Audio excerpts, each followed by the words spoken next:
Welcome back to Kruznik's Sanctuary in Final Fantasy XIV Endwalker. Kruznik X here, along with Lord Fyrax. Yo. Baron Boop Boop. I'm here. And Minerva Weathervane.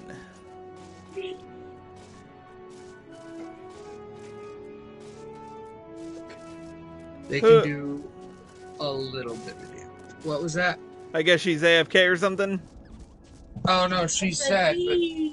Oh, I didn't hear. She said we, motherfuckers. I didn't hear. Neither did I. Weird. Anyway, Arya Stormborn was here, but she had to take a quick break, so she'll be back when she's back.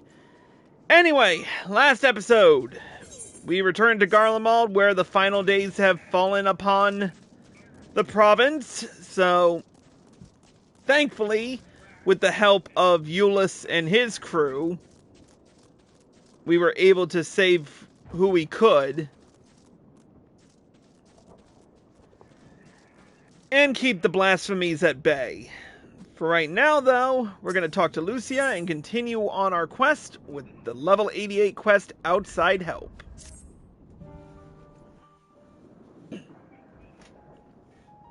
No major injuries then. Oh, good. Another voice cutscene. Jeez. I briefed the recovered soldiers and sent them on their way as quickly as I could, but nevertheless feared they would not make it in time.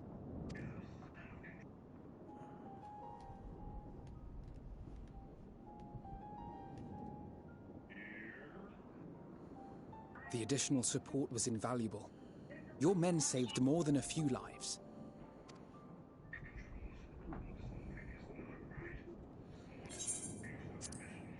Though not all, I regret to say. Oh dear.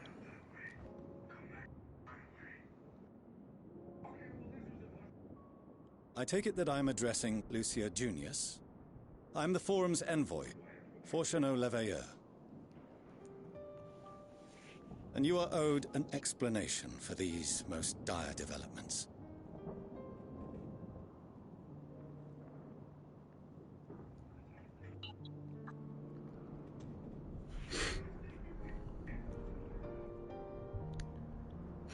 Another trial wrought by the final days. I was beginning to suspect as much. Yep. You doubtless feel some consternation having been forced to abandon your original plan. But trust me when I say you were right to send the refugees elsewhere. Beasts have been sighted within the capital. Perhaps it was a stroke of grim fortune that the population was decimated beforehand, as they've yet to appear in any great number, but in time. In any case, Maxima leads the remainder of the contingent in an effort to cull the creatures and evacuate the populace as we speak.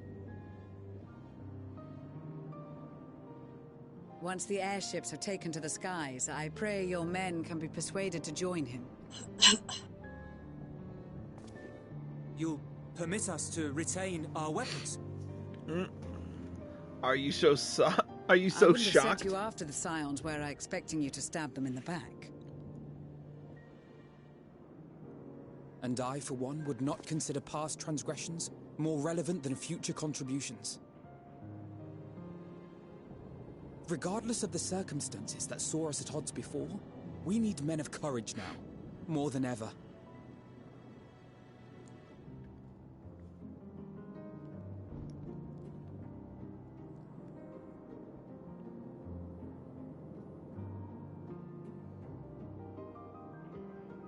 Well, Euless, what do you say, dude?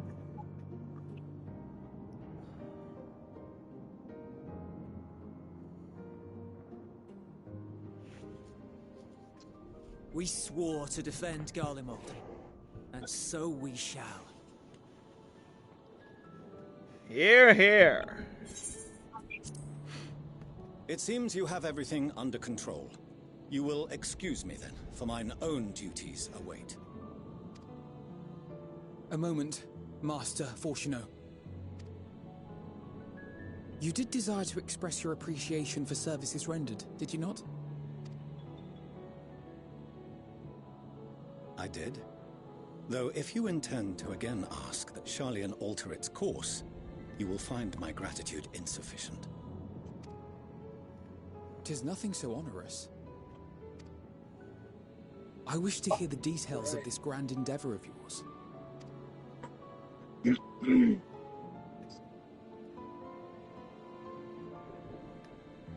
Do you swear to listen and to learn, and not to embark upon some scheme to impede us? I swear. Here we go.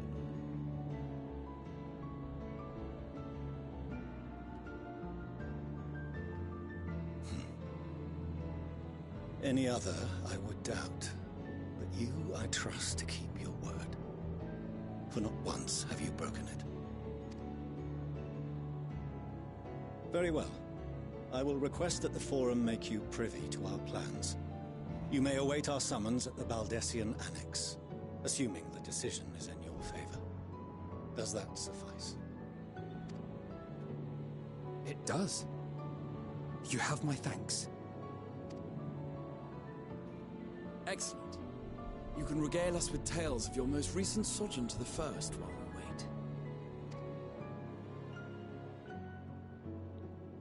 wait. Yep.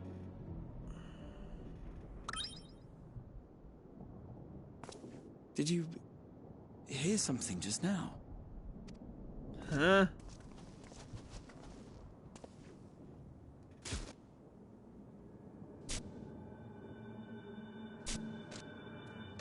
What the fuck?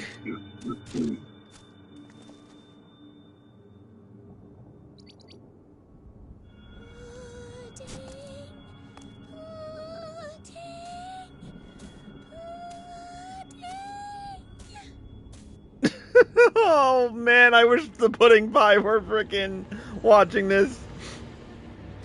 Where is this star's blasted pudding? What the fuck?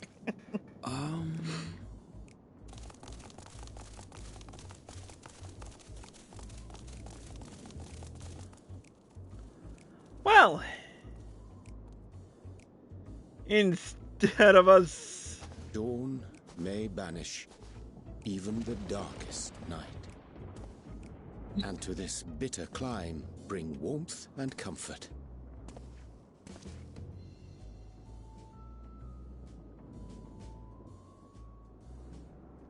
'Tis heartening to see such an assembly upon my return. I thought often of you whilst I looked down upon our star's brilliance from the moon above. It's good to have you back, Olianger. Yes, but what are you doing here? And dressed like that? Aren't you cold? Verily, I fear for my health should I proceed to expound upon our Oh, purpose God damn ere I it! procure more suitable garments. Then allow me to summarize. We're here because none of you lot are up there. Nor has anyone deigned to send word about any changes in the plans. It's rude, is what it is. At least that's what I thought at first, but then folks got to wondering if you weren't in a spot of bother, so we decided to take matters into our own hands. Come down here and help, if our help be needed. So she says, but it's also something of a convenient excuse to visit Aetheris. Orianjo made it sound absolutely marvelous. More so before the impending doom, but still. And it's not like there will ever be a better time. What with the aforementioned doom? Marvellous, they say, yet not an ounce of pudding to be found. I must suffer Oriange's inferior works no more. Have you been making terrible pudding? Hey! Maybe consider the plight of present company before you go blathering on about pudding and doom?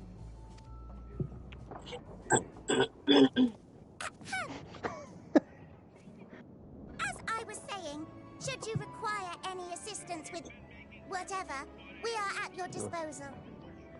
Maybe he's making good pudding. We were born from Heidelin's love for the lives of this star.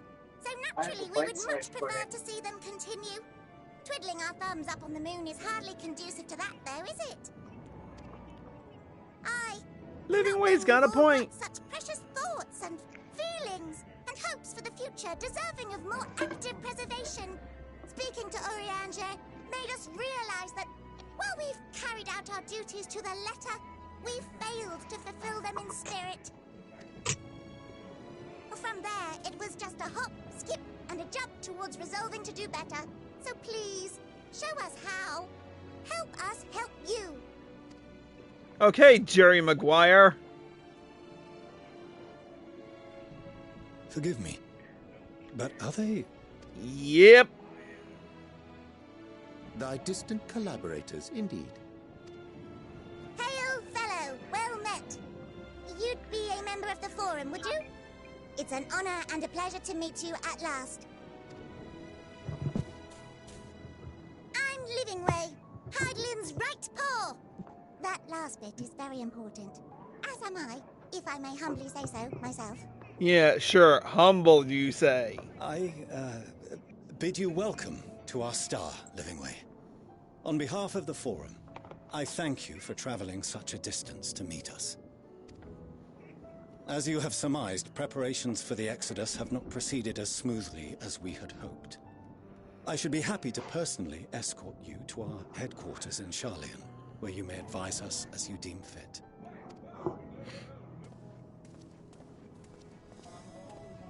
'Twas with reluctance that I set aside the great work of readying the moon for habitation. Be assured that I did so only after the Loperites made plain their earnest desire to come hither, and I myself felt a growing certainty that their contributions here would prove Arya's back. Yay! 'Tis trite, perhaps, but I followed my heart.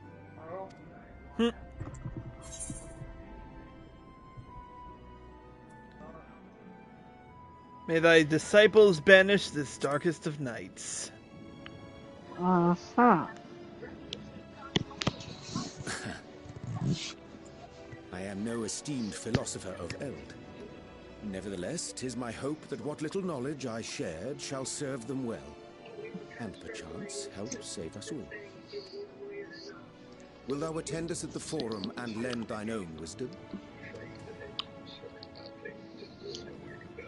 Oh, believe me, I plan on it. If that's all quite settled, can we start moving before Urianger catches his death? Even I'm freezing out here. Well, you're the one who decided to wear short shorts. Don't even start. Who wears short shorts? Alice wears short shorts.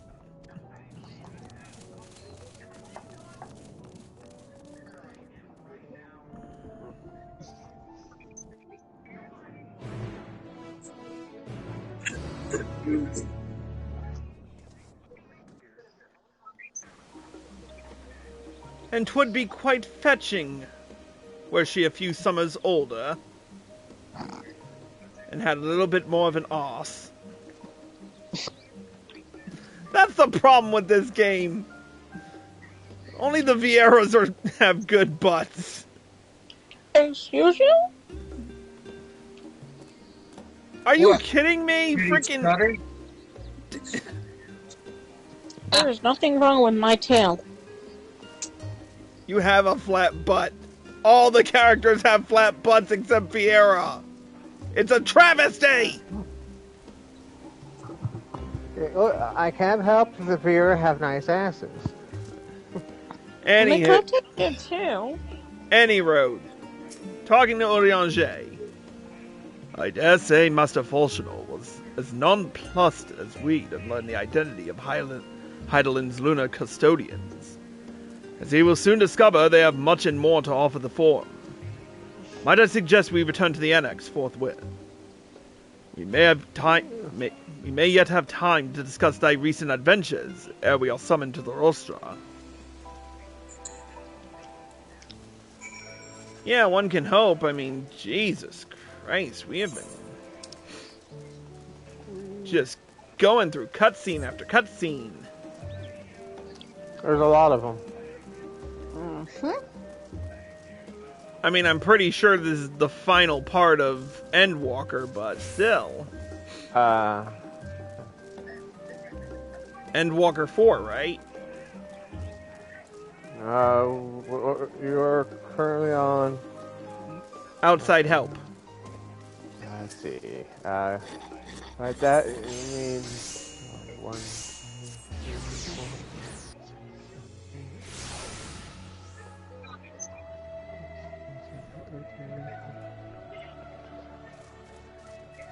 by the end, there's another 24 quests after this, and yes, this is the end.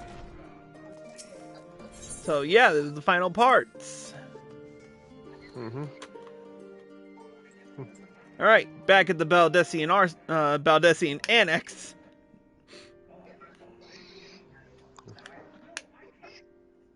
You want to call it the Arsenal so badly. I do, I really do. And at the time of this recording, we still haven't finished Eureka. But soon. Anyway, back to the matter at hand. Not that I'm complaining, Urianger, but I wasn't expecting to see you quite so soon. Nor I thee. In extolling the virtues of Aetheris, I did inadvertently awaken in the Loporits a desire to avert our beloved star's demise. Cryo tells us you have obtained new knowledge that may aid us in our ongoing efforts. I've news to share regarding our study of the Ethereal Sea, but your findings are certain to be of greater interest, and so I would rather hear them first. To what revelations did Heidelin's Elpis flower lead? Can you believe I went back in fucking time?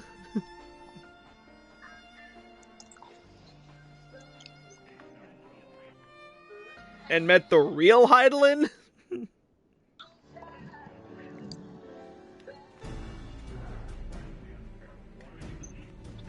Then this dynamis is what drives the final days.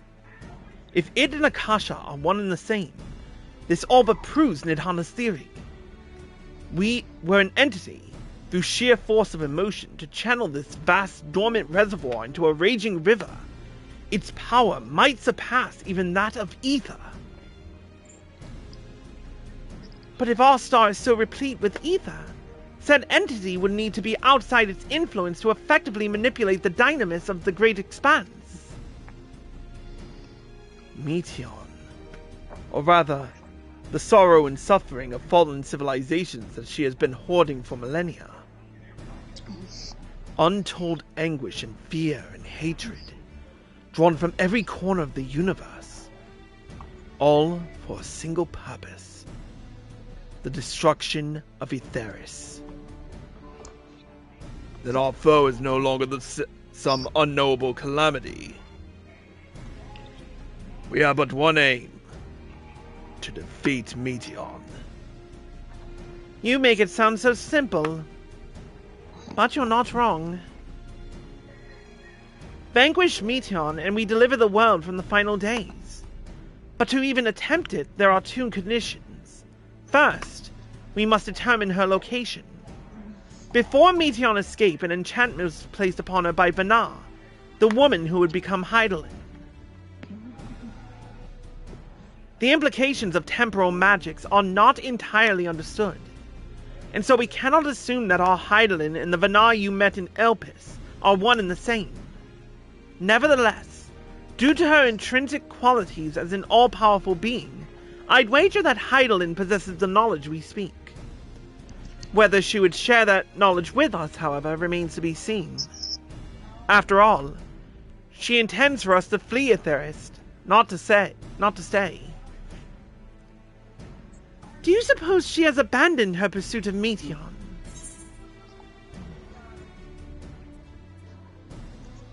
The Vana I know would never give up. That is my impression too. Otherwise, she wouldn't have used me as a conduit for her will, or provided clues such as the Elpis flower. I believe she has been waiting for mankind's answer to Hermes' question.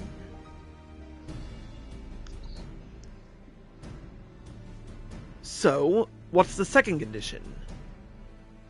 We must find a means to reach Meteon. Naturally, our chosen method will depend entirely upon wheresoever she has made her nest.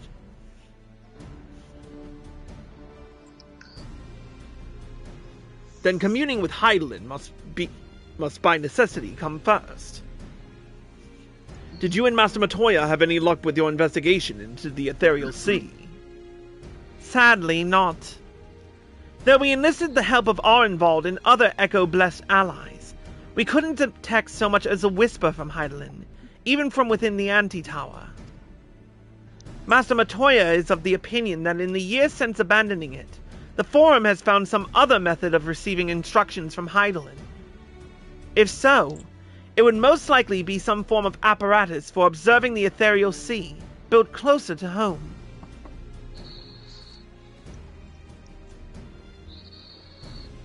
Sorry to interrupt. We just received word from the Forum. Your presence is required in the Rostra, where they intend to discuss the Great Exodus. Then Father was able to persuade them. Maybe. They're finally taking us seriously. Let's hear what they have to say.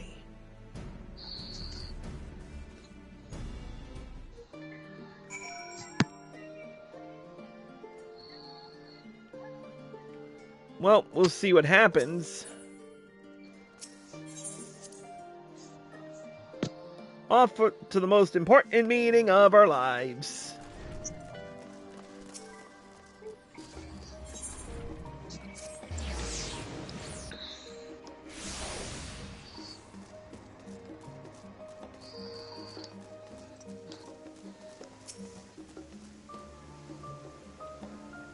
The Forum is in session, and as such, the Rostra is closed to visitors. No, we're here. We were summoned. A scion of the Seventh Dawn. Very well. You may wait in the corridor. Of course, entry will only be permitted on the condition you leave your armaments at the door. Lest you forget, this sacred institution holds rational discourse in the highest. The implements of war are expressly forbidden. That's fine. As long as I keep my eye patch to this cutscene.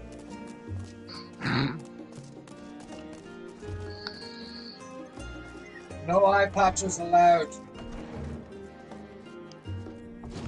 You must be whole.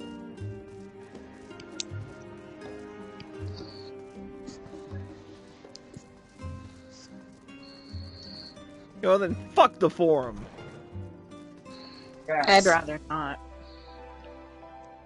Yeah, especially seeing as how it's like 100 people. There's kinky and then there's just plain insane. Anyway. Voice, no voice.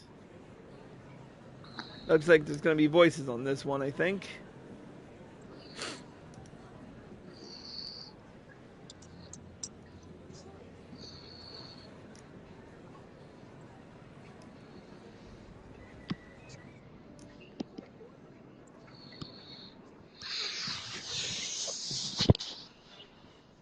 There is a matter I wish to raise with you before we enter. We are here to listen and to learn. But if the Forum's plans are more or less what I expect, then I should like to make a proposal that will serve our ends. Okay. By your leave, of course.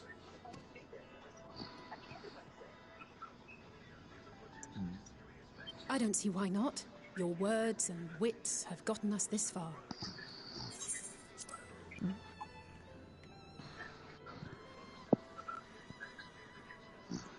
Agreed.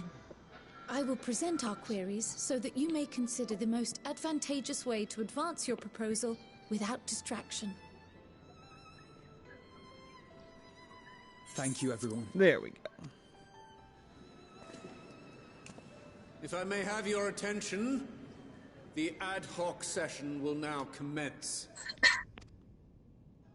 The purpose of today's assembly is to brief the Scions of the Seventh Dawn, at their request, on the Great Exodus. You may enter.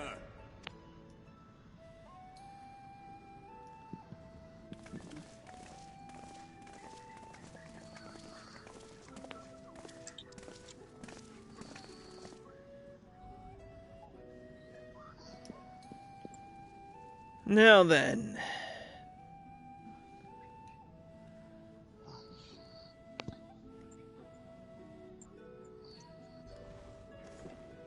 On behalf of the Forum, I commend your heroic actions on the Magna Glaciers. We shall not soon forget your service to us and the people of Radzat Han. The satrap, whom we have informed of the refugees' new arrangements, sings your praises as well. As an expression of our gratitude, we will endeavor to answer your questions as fully and openly as we are able. I guess the Then question. let us begin. All right. So, what's the first question? It is the Forum's objective to ferry the life and knowledge of this star to the moon. Am I correct? You are. It is for this purpose that Sharlayan has labored these many long years. We have collected biological samples and scientific records from across the star. When the time comes, they will be moved from their places in Labyrinthos and Numenon and conveyed to safety. Once that critical task has been accomplished, we will begin transporting the Sharlayan citizenry, which has been categorized into groups. The earliest arrivals are to ensure hospitable environs for those who come after. Following our people, we will send those of other nations in turn, beginning with our allies. Radzat Han was foremost among these, but since the final days have already come to Thavnair, we saw fit to include the refugees with earlier groupings. An ambitious plan. You have accounted for the safety of all nations and tribes, then? As many as we can. Yeah, and how many... How, pray tell, do you decide who to leave behind? Oh, that's a good question. To journey beyond the sky is an unprecedented and immeasurably difficult endeavor. Introducing sources of inevitable conflict would condemn all to certain death.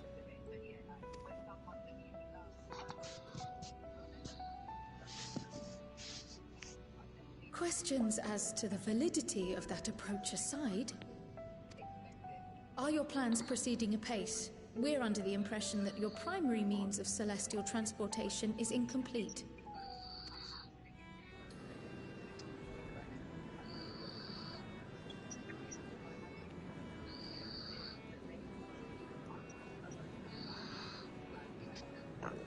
If only in that it does not meet our optimal parameters, that is correct. Your optimal This parameters. arc, as some have taken to calling it, is fully operational and could be launched even today. However, the final days have progressed more quickly than we anticipated. At present, the ship is incapable of attaining speeds sufficient to meet our evacuation targets. Should we put the vessel into service, as it is now, we will be unable to travel to the moon and back quickly enough to complete the necessary number of trips.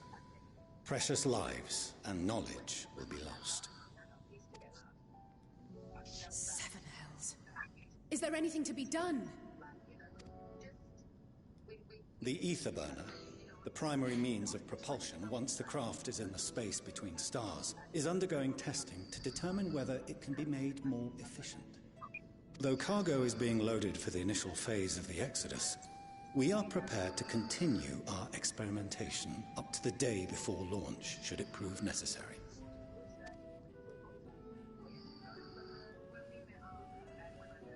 What if the Scions were to solve your problem?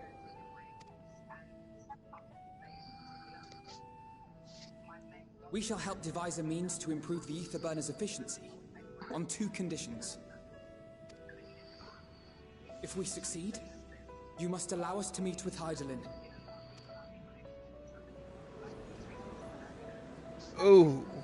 'Twas simple enough to deduce. You have a Concord, and so you would never have abandoned the anti-tower had you no other means of communication. One far more convenient, I suspect.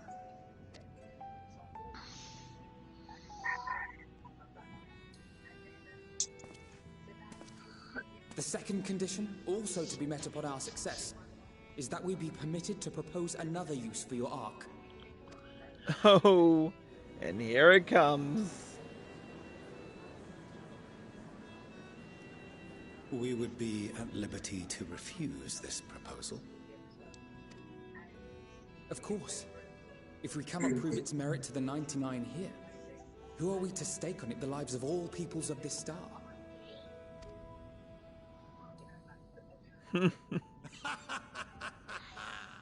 Delightful as always, Master Alfino. And of course, Montaigne is just like, yep, I'm going with these motherfuckers. Oh, we couldn't have asked for a finer plan. I love that old man. Allow us to solve this complex engineering problem of which we were entirely unaware until moments ago. What could possibly go wrong? The satire writes itself.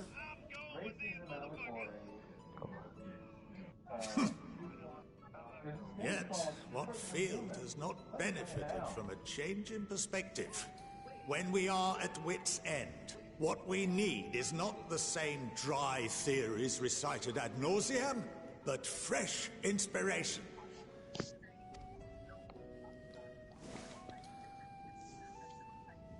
I, for one, have faith in my erstwhile students. Why isn't Montaigne the freaking lead here? God damn.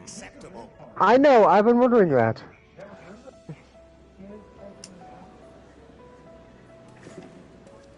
Order! Order! We have no time to waste on debate. I call a vote. All in favor of agreeing to the Scion's terms?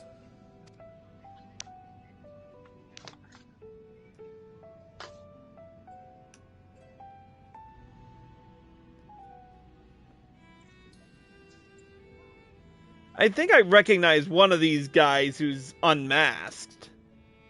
Isn't he from the Astrologian quest line?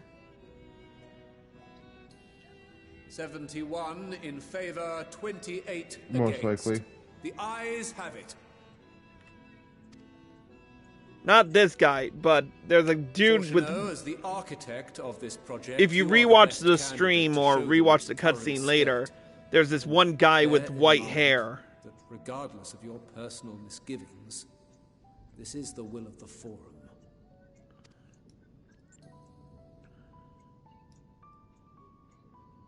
Very well. I call this session to a close. Return to your tasks with urgency. The final days wait for none.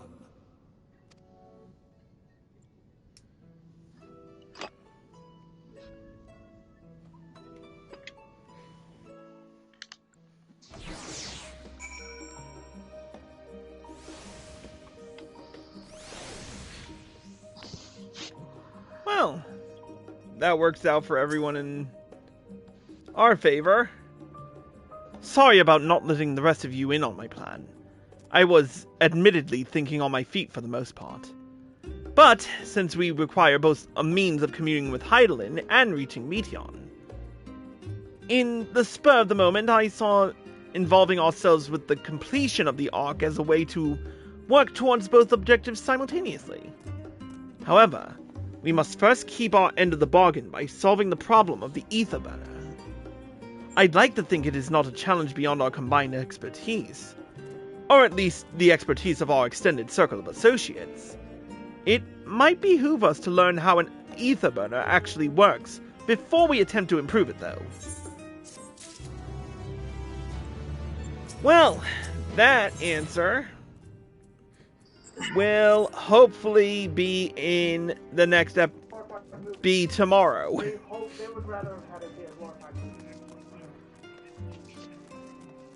So, with that being said, that's going to be it for this episode. If you're watching on Twitch or live from PlayStation, stay tuned a little bit longer. If you're watching on YouTube, here are all the links provided to get you where you need to go. We will see you in the next episode. Yo, see ya.